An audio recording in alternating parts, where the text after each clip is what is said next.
स्वागत है आप सभी का। आपके साथ मैं हूं स्वप्निल। शुरुआत बड़ी खबर से। रीट लीक्स मामले में बर्खास्त किए गए आरबीएसई के पूर्व अध्यक्ष डीपी जारोली को एसओजी ने क्लीन चिट दे दी है। यानी किसी तरह का कोई धांधली से इनका कनेक्शन नहीं मिला है एसओजी को अपनी जांच में।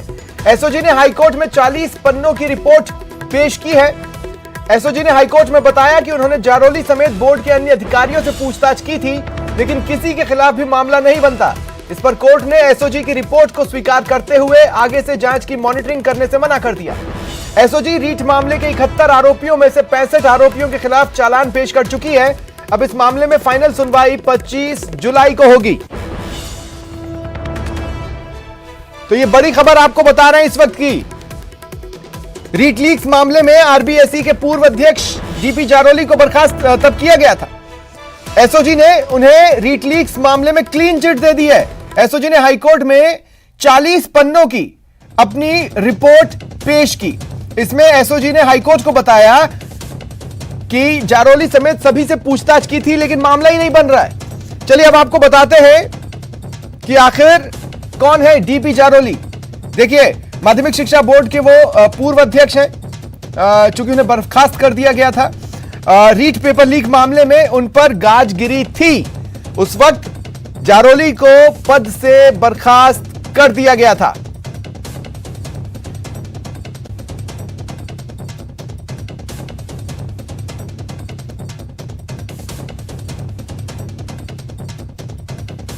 ज्यादा जानकारी के लिए बात करेंगे सहयोगी सचिन कुमार से। क्या हाइलाइट्स हैं एसओजी की रिपोर्ट की इस बात के मद्देनजर कि जारोली को क्लीन चिट मिली है? देखिए, एसओजी ने जो रिपोर्ट पेश की है, हालांकि वो वन लिफाफे में पेश है, लेकिन जो तथ्य उसमें है वो यही है कि जो डीपी जारोली है उससे पूछताछ के निर्देश जो है राजस्थान हाईकोर्ट ने दिए थे। कोर्ट ने कहा था याचिकाकर्ता जो एबीवीपी है, मधु नागर है या भागचंद सैनी है, इसके अलावा जो अन्य याचिकाकर्ता है, उनका कहना था कि भाई डीपी जारोली से पूछताछ नहीं हो पाई, जबकि वो मुख्य इसमें उनकी संलिप्तता है। तो कोर्ट ने ऐसे एसओजी को कहा था कि जिससे भी आपको पूछताछ करनी है आप पूछताछ कर दिए, चाहे डीपी जारोली से पूछताछ करनी पड़े तो उससे भी पूछताछ कीजिए, रिपोर्ट कोर्ट में सबमिट कीजिए।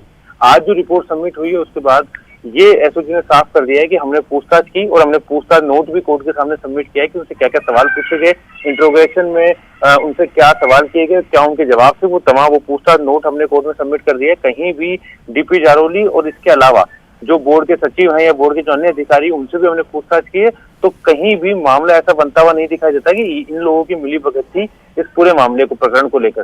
तो एक बड़ा क्या हम कह सकते हैं कि जांच में सामने आ गया है कि अब डीपी जारोली पे जो आरोप लग रहे थे उसको एसओजी ने माना ही नहीं है।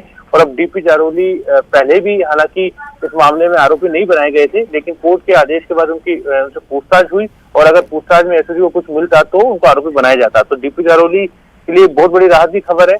हालांकि बंद लिफाफे में है, तो ऐसे में कोई भी इस पूरे मामले को लेकर कुछ भी कहने के लिए तैयार नहीं है, लेकिन जो रिपोर्ट्स के कुछ अंश जो हमें पता लगे उसके आधार पर डीपी जारोली को पूरी तरह से क्लीन चिट मिल चुकी है। और इसके अलावा एक सबसे बड़ी बात और है एसओजी के लिए राहत की बात, कि अब इस पूरे मामले की जो मॉनिटरिंग है वो राजस्थान हाईकोर्ट नहीं करेगा अभी तक, क्योंकि देखिए याचिकाकर्ता कह रहे थे कि सीबीआई से जांच करवाई जाए, तो कोर्ट ने कहा था कि एसओजी सक्षम है और एसओजी जांच कर लेगी और एसओजी की हर रिपोर्ट की जो मॉनिटरिंग है वो हाईकोर्ट खुद करेगा। हाईकोर्ट खुद इस पूरे मामले की मॉनिटरिंग कर रहा था। हाईकोर्ट ने अब एसओजी को फ्री कर दिया है कि अब उसको कोर्ट में रिपोर्ट आगे सबमिट करने की आवश्यकता नहीं है, वो अपनी जांच आगे जारी रख सकता है। आगे जो भी प्रक्रिया है उसको अपनाया जा सकता है। कोर्ट को इस बारे में अवगत कराने की आवश्यकता नहीं है। कोर्ट एसओजी की जांच से पूरी तरह से संतुष्ट नजर आया। इसके साथ ही अब वो दो सवाल जो मुख्य रूप से सामने है कि क्या रीट लेवल फर्स्ट को निरस्त किया जाएगा, ये सवाल कोर्ट के सामने है। दूसरा सवाल ये है कि कुछ याचिकाकर्ता ऐसे थे जो इसलिए कोर्ट में आए कि उनका ये कहना था कि रीट लेवल 2 को जो रद्द किया गया है वो गलत किया गया है। तो क्या मैं आपको रोक रहा हूं सचिन, इस वक्त आप मेरे साथ बने रहें। उपनेता प्रतिपक्ष राजेंद्र राठौड़ जी फोन लाइन पर जुड़ रहे हैं। राजेंद्र जी, स्वागत है आपका न्यूज 18 राजस्थान पर। जी। एसओजी की जांच में डीपी जारोली को क्लीन चिट, आपका रिएक्शन क्या है? इससे बड़ा दुर्भाग्य कुछ हो नहीं सकता। डीपी जारोली ने शिक्षा संकुल के अंदर ऐसे लोगों को तैनात किया जो पात्रता नहीं रखते थे, सरकारी नौकरी में नहीं थे, प्राइवेट लोग थे, और ऐसे लोगों के कारण से ये पेपर लीक हुआ। और इसी डीपी जारोली का सोशल मीडिया पर वो संदेश कि मैं तो कुछ नहीं, मुझे बलि का बकरा बनाया जा रहा है, उस समय जब इससे पूछताछ भी नहीं हुई थी और एक तरह से स्वीकारोक्ति थी इसकी, और इसके बाद क्लीन चिट, मैं समझता हूं कि ये रीट की चीट की चित्कार से जिन लोगों को नुकसान हुआ है, उन लोगों की आत्मा पर चोट लगाने का काम सरकार कर रही है। अच्छा राजेंद्र जी, एक खास बात ये भी है कि सिर्फ जारोली ही नहीं, बोर्ड के अन्य अधिकारियों से भी पूछताछ की और उनके खिलाफ भी मामला नहीं बनता, ये कहा है एसओजी ने?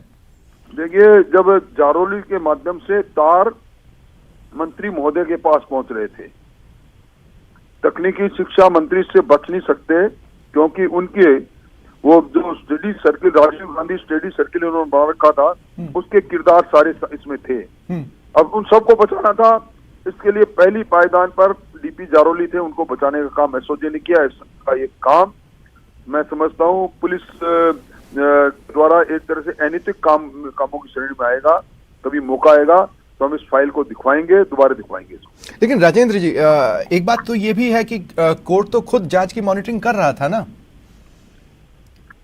देखिए, कोर्ट के सामने जिस प्रकार के तथ्य इन्होंने पेश किए होंगे, उसी प्रकार के तथ्य के आधार पर कोर्ट इन्वेस्टिगेशन तो करने की थोड़ी रखता है।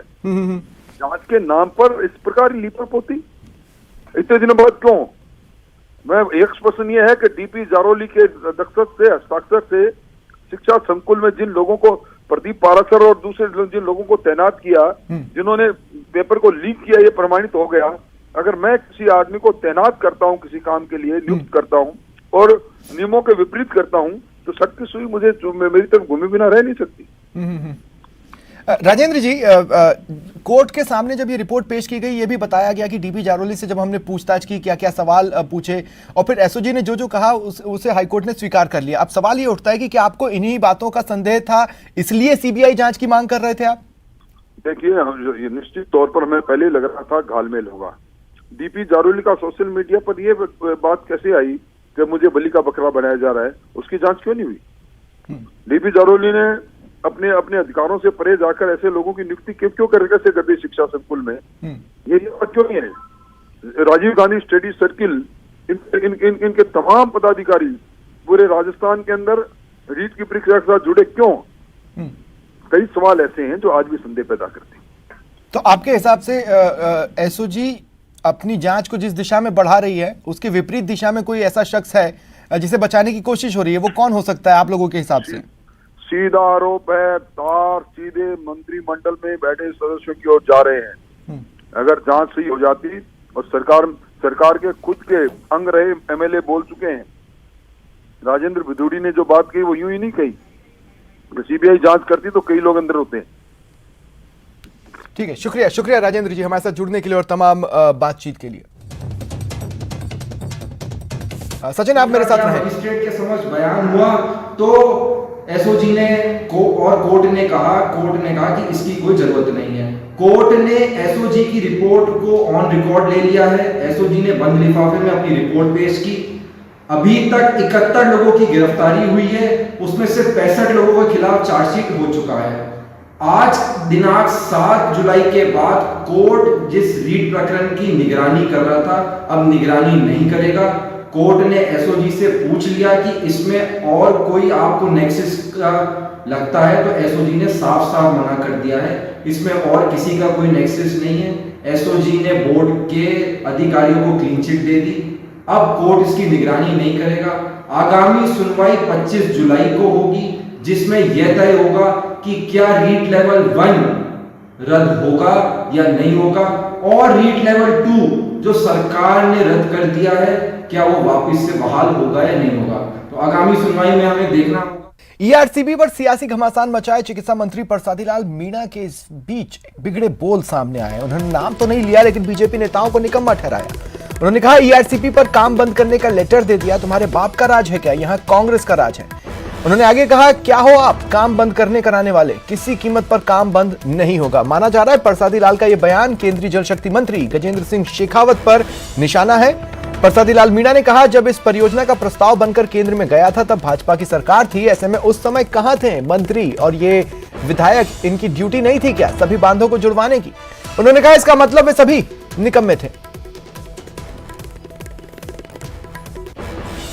गहलोत राजस्थान का, अपने पूर्वी राजस्थान का भागीरथ बन के आएगा, भागीरथ बन के आएगा। आप ये देखते ही रह जाएंगे। काम बंद करने का लेटर दे दिया, काम बंद कर दो, तुम्हारे बाप का राज है कि या तो कांग्रेस का राज है भाई? क्या हो आप काम बंद करने वाले, कराने वाले?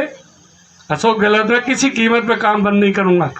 अरे भाई, आरसीबी की योजना किसने बनाई थी, किसने बनाकर भेजी थी, किसकी सरकार थी, कौन एमएलए था, कौन एमपी था? उनकी ड्यूटी नहीं थी क्या? इसका मतलब वो सब निकम्मे थे। इसलिए हम तो ये कह रहे हैं कि आरसीबी हमारे बजट से आ रही है, हम ला रहे हैं। जितने दौसा जिले के जितने बांध है सबको जोड़ देंगे, सिंचाई का पानी आएगा।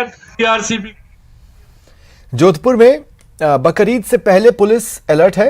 बता दें, जोधपुर में विगत ईद पर हुए उपद्रव के बाद इस बार ईद उल जुहा के मद्देनजर शांति व्यवस्था बहाल करने के उद्देश्य से दोनों ही डीसीपी ईस्ट और डीसीपी वेस्ट द्वारा इलाकों का निरीक्षण किया गया है। डीसीपी पूर्व डॉक्टर अमृता और डीसीपी वेस्ट गौरव यादव ने अधिकारियों के साथ बैठक की और दोनों ही समुदाय के अलावा स्थानीय जनप्रतिनिधि, सीएलजी मेंबर्स ने इसमें हिस्सा लिया। सभी से त्योहारों के अवसर पर शांति और सौहार्द बनाए रखने की अपील की गई।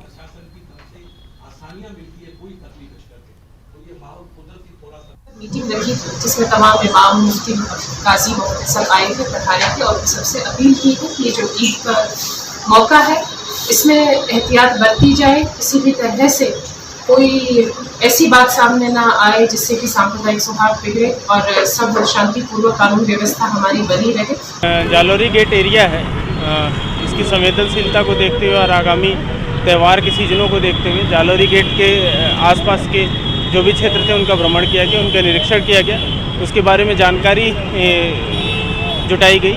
और इसके साथ साथ जो हमारा ईदगाह है जहाँ पर मुख्य नमाज पढ़ी जाएगी, उसके जालोरी गेट से लेकर उसके चारों तरफ का जो मेन रूट था उस पर रूट मार्च किया गया।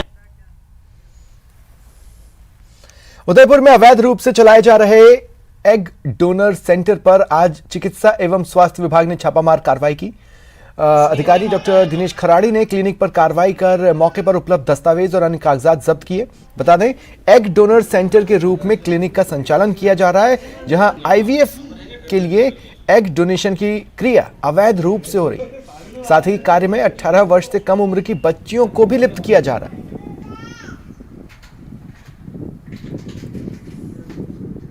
महिला पाई गई जिसका हमने बयान लिए हैं और यहाँ पे कोई प्रशिक्षित स्टाफ नहीं पाया गया, ना कोई डॉक्टर पाया गया। जो संचालिका है वो भी यहाँ पे अनुपस्थित पाई गई और उसको बताया जा रहा है कि उदयपुर से बाहर है, तो नियमानुसार कार्रवाई की गई। यहाँ पे कोई क्लिनिकल इस्टेब्लिशमेंट एक्ट के अंदर रजिस्ट्रेशन नहीं था, बायोमेडिकल वेस्ट के मैनेजमेंट के अनुसार कोई सर्टिफिकेट नहीं था, न कोई निस्तारण किया जा रहा था, न कोई पोल्यूशन कंट्रोल बोर्ड का सर्टिफिकेट था। इसके तहत बात करेंगे कोटा के ब्लाइंड मर्डर की। पुलिस ने करीब 12 दिन बाद ब्लाइंड मर्डर का पर्दाफाश किया। सच ने सबके होश उड़ा दिए। पुलिस ने हत्या के आरोप में अध्यापक की 19 साल की बेटी को पकड़ा। पुलिस ने बेटी समेत 5 लोगों को हिरासत में लिया। पुलिस ने बताया मृतक शिक्षक नशे का आदी था और कर्ज में डूबा था, जिस कारण अपना मकान बेचने वाला था। बेटी ने मकान बचाने के लिए पिता की हत्या कर दी। आरोपी बेटी ने पिता की हत्या के लिए अपने ही प्रेमी को 50,000 की सुपारी दी। फिलहाल पुलिस पूछताछ कर रही है। मृतक राजेंद्र की पुत्री शिवानी द्वारा अपने प्रेमी अतुल मीणा निवासी नाफा हेड़ा को 50,000 की सुपारी देकर हत्या कराई गई। 50,000 रुपये की सुपारी देकर अपने साथ लेकर राजेंद्र मीणा की हत्या करना सामने आया है। प्रकरण में अनुसंधान जारी है। खबर भीलवाड़ा से एक चौंकाने वाला मामला सामने आया है। सुभाष नगर थाना क्षेत्र में सांगानेर कस्बे में शांति भंग करने के अंदेशे में एक व्यक्ति को गिरफ्तार किया गया। यह व्यक्ति पॉपुलर फ्रंट ऑफ इंडिया का पूर्व पदाधिकारी और social democratic party of India SDPI का विधानसभा प्रत्याशी मोहम्मद अब्दुल सलाम अंसारी है। बताया जा रहा है पुलिस ने जब इससे पूछताछ की तो इसके मोबाइल फोन में पाकिस्तानी कोड से जुड़े मोबाइल नंबर मिले।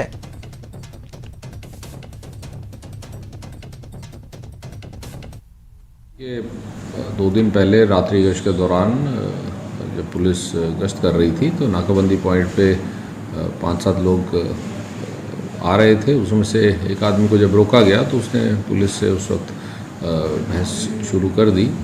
समझाने के बाद भी जब नहीं माना तो कानूनी प्रावधान के तहत उसके खिलाफ कानूनी कार्रवाई की गई। उसके पास जो मोबाइल मिला था उस मोबाइल को भी जब्त किया गया था और उसका विश्लेषण आगे किया जा रहा है। देखिए, जब उसके कॉन्टैक्ट्स का विश्लेषण किया गया तो कुछ ऐसे नंबर थे जो बूंदी एसीबी ने आज ट्रैप की कार्रवाई कर हट्टीपुरा हल्के के पटवारी छोटूलाल चौधरी को 20,000 की घूस लेते पकड़ा। आरोपी पटवारी ने बूंदी निवासी फरियादी की भूमि का नामांतरण खोलने की एवज में घूस ली थी। कार्रवाई के संबंध में एसीबी डीएसपी ज्ञानचंद मीणा ने बताया कि एसीबी को शिकायत मिली, सत्यापन करवाया गया और फिर ट्रैप की कार्रवाई को प्लान कर अंजाम तक पहुंचाया गया।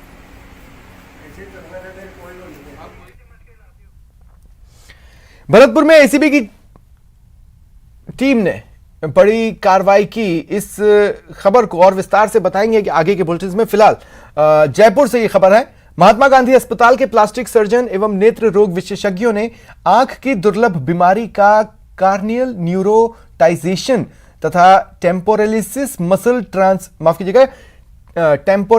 मसल ट्रांसफर ऑपरेशन कर रोगी को राहत दी है। संभवतः यह राज्य में अपनी तरह का पहला मामला है। नेत्र रोग विभाग के प्रोफेसर डॉक्टर चैतन्य गुप्ता ने जानकारी दी कि अस्पताल ने कॉर्नियल न्यूरोटाइजेशन तथा टेम्पोरेलिस मसल ट्रांसफर ऑपरेशनों को सफलतापूर्वक अंजाम दिया।